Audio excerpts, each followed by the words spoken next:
Have you ever found yourself walking away from a conversation feeling heavy, confused, almost like a little piece of your soul was chipped away, but you just couldn't explain why? Or maybe you've had someone in your life who seemed kind, giving, even loving, but over time you began to lose your peace, your confidence, your clarity, maybe even your identity. Carl Jung, the legendary Swiss psychiatrist who carved the modern roadmap of analytical psychology, warned us that evil doesn't always come wearing a mask. Sometimes it comes wearing a smile, and sometimes it doesn't even know it's evil. The most dangerous people, he said, are not the ones with bad intentions, but the ones who refuse to look in the mirror of their own souls. This isn't about paranoia. This is about protection, about survival, about knowing when someone in your life is eroding you, not elevating you, about digging deep, right into your intuition, the internal alarm system that too many of us have been taught to silence. Carl Jung believed that the psyche is a universe of hidden forces, light and darkness, ego and shadow, persona and soul, and the people around us. They can either nourish the light or awaken the darkness. Some people will make you doubt your sanity while telling you they love you. Some will manipulate you not with threats but with sympathy. Others may not even know they're dangerous. They just leave devastation wherever they go. Jung said, "Until you make the unconscious conscious, it will direct your life and you will call it fate." So what happens when the people closest to us are completely unconscious? What happens when they've refused to confront their own darkness, and instead they feed off yours? What if the damage they do isn't always loud and violent, but subtle, slow, corrosive? Today we uncovered the 6 psychological profiles, 6 personalities, 6 dangerous archetypes who can derail your emotional, spiritual, and even physical well-being. Some may be obvious. Others are heartbreakingly deceiving. You may have loved some of them. You may have been one of them in the past. What matters is understanding the cost of staying connected to people who exist in emotional shadows, and the priceless freedom that comes when you finally walk away. The first kind of dangerous person Jung warned about is the one who projects their shadow. They are deeply uncomfortable with their own flaws, insecurities, jealousy, rage, and emotional pain. So instead of confronting or healing it, they do something far worse. They project that darkness outward onto you. These people live in denial of their own unconscious wounds. Everything they can't accept in themselves, they pin on somebody else. If they feel envious, they'll accuse you of showing off. If they're manipulative, they'll claim that you're controlling. They pick out the traits they hate most about themselves and convince you that they belong to you. And the worst part? It's often so subtle.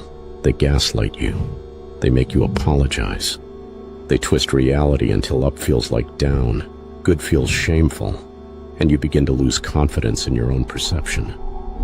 You find yourself walking on eggshells, explaining your intentions over and over, second-guessing your every move. You begin to internalize their shadow as if it's your own. You stop shining. You stop standing strong. You start shrinking. These people don't just wound you emotionally. They break down your identity, piece by fearful piece. To survive such a person is to reclaim your mind, your self-trust, and your ability to draw a hard boundary. Because they're not interested in truth, they're only interested in escape from themselves.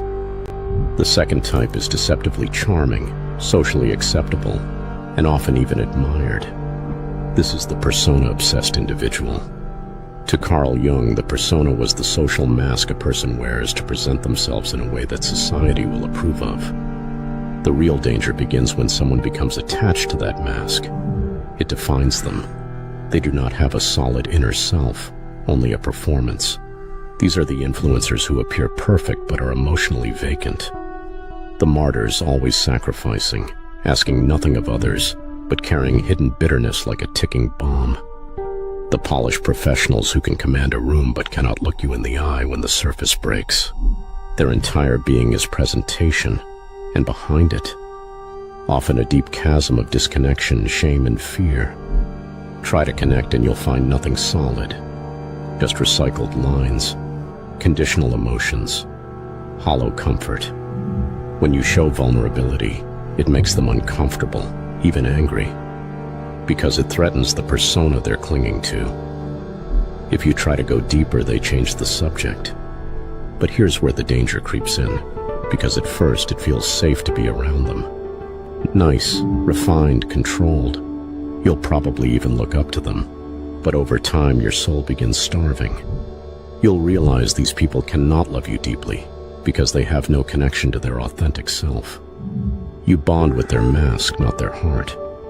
And if you're a deep person, this dynamic will leave you feeling emptied, disoriented, like you're screaming into a canyon and hearing nothing back.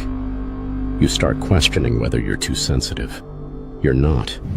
You're just dealing with someone who's terrified to take the mask off, even in love. Next, we meet the psychic vampire. You may not even see them coming. They aren't flashy. They don't always intend harm. But they will drain you, slowly, consistently, deeply. We've all met this person. Maybe it's the friend who always has a problem, always.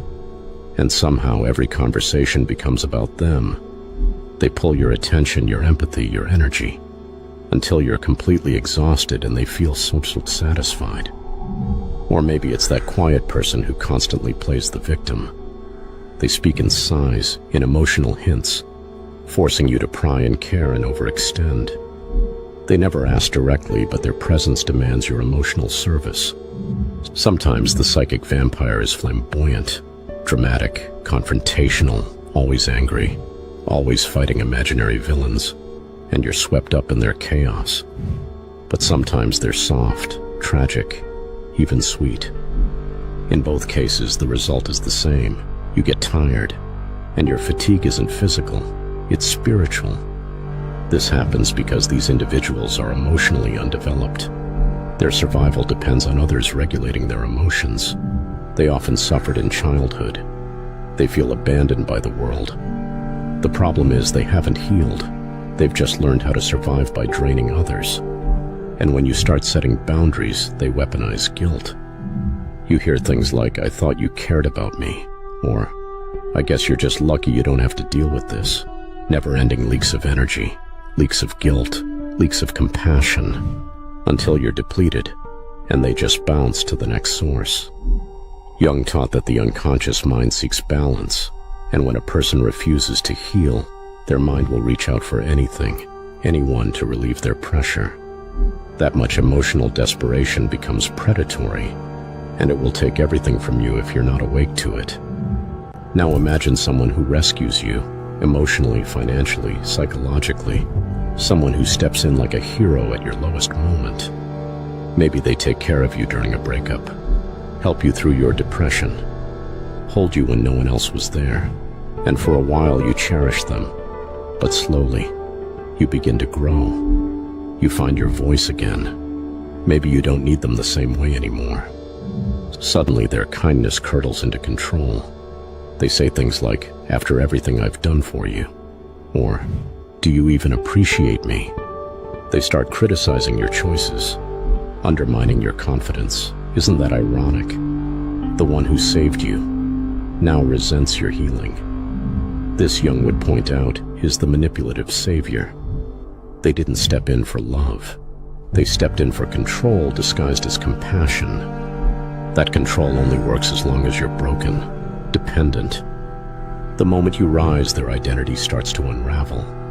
Because your strength threatens their love narrative. The more independent you become, the less useful they feel. And instead of celebrating your healing, they sabotage it. They need to feel like the most important figure in your life. That their worth is based not on who they are, but what they've done for you. This is where guilt becomes their tool and obligation becomes your chain. These individuals aren't always aware of their manipulation. But healing around them is like walking through mud. They want you just whole enough to function, but broken enough to stay. And that's not love. That's emotional colonization. And the longer you stay, the more you begin to confuse rescuing for intimacy. You forget that real intimacy honors freedom, not dependency. Then there is a type that has devastated families, broken nations, and hijacked entire generations. It's not flashy, it's not loud or dramatic, but it is insidiously powerful. The moral fanatic. These people don't think, they believe. Deeply, absolutely. They believe their perspective is the only version of truth. They believe their righteousness justifies everything. And here's the kicker. They don't even realize how dangerous they are. Jung warned intensely of this personality because it leads directly to cruelty disguised as virtue. A moral fanatic isn't just someone with strong values. That's admirable. The fanatic is someone who believes those values make them superior. Someone who thinks they have the right to decide who's worthy, who's pure, who belongs.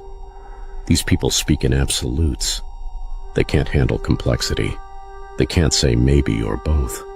Everything is either sacred or evil, and the moment you challenge them, you become the enemy. You don't disagree with moral fanatics. You get demonized, canceled, exiled. Jung believed this archetype was at the heart of mass manipulation, because when people are certain, without empathy, they'll commit terrible acts while thinking they're heroes. Parents can become moral fanatics. So can teachers, lovers, preachers. They use doctrine instead of dialogue. And when you express another truth, they don't listen. They punish. No curiosity, no softness. Only war. Be careful with these people. They will make you doubt your humanity just to maintain their sense of order. And their justice will always have a blade. Lastly, and most painfully, comes the one who never meant to hurt you, but did, over and over again. This is the unconscious destroyer. These people are not villains, but they're dangerous nonetheless. They love you, but only from their unhealed places. They show up, they try, but their actions don't match their intentions. Maybe they lie, then cry when they get caught. Maybe they cheat, then say they were confused. Maybe they neglect your needs, invalidate your feelings, and yet insist, I'm trying my best. And in their world, maybe they are. But effort doesn't equal safety. Intent doesn't equal healing. And trauma is not an excuse to damage someone else. These people truly hate hurting you, but they keep doing it. They hate seeing your tears, but they keep causing them. They cannot hold emotional complexity. They collapse under pressure. They avoid accountability like fire. And because they're sometimes kind, sometimes sweet, you keep convincing yourself they're doing their best. Maybe tomorrow it will be different. But it's not. It never is. The damage piles up. And with every transgression, every emotional bruise, your self-worth gets smaller. They don't shatter you with violence, but with slow, confusing sorrow. Their chaos becomes your caretaker role. And suddenly you're sacrificing peace just to keep the connection alive. Jung would say these people live entirely ruled by their unconscious mind, meaning they are victims of their own emotional storms, and you become lightning's unfortunate target. So what do you do about these people? Carl Jung didn't share these archetypes to turn you into a skeptic. He shared them because awareness is the beginning of freedom. You don't protect yourself by being harsh or cold. You protect yourself by being awake. You choose boundaries. You honor your gut. When something doesn't feel right, it's not. When someone keeps hurting you while claiming to care, they don't. When you feel spiritually drained, muted, controlled, or erased, you leave, because continuing to love someone who's destroying you isn't compassion, it's self-abandonment. You've been taught to feel guilty for protecting yourself. That ends today. We all carry shadows. We all wear masks. We've all projected our pain or overstepped a boundary in moments of immaturity. The difference: conscious people grow. Dangerous people resist. The ones you need to avoid are not those who've been broken, but those who refuse to become whole. And now you see clearly. Let this message reach someone who needs it. Share this with someone still entangled. Drop a comment if you've lived this, escaped it, or are still healing. You're not alone. You're not crazy. And your peace is not too much to ask for. Thank you for watching. And if your soul stirred, don't forget to like, subscribe, and stay with us for more psychological awakenings founded in the timeless genius of Carl Jung. You owe no one your destruction. Choose peace, choose truth, and protect your light. Because the world doesn't just wound through violence, it wounds through silence, performance, and shadow. But the moment you see it is the moment you begin to reclaim yourself.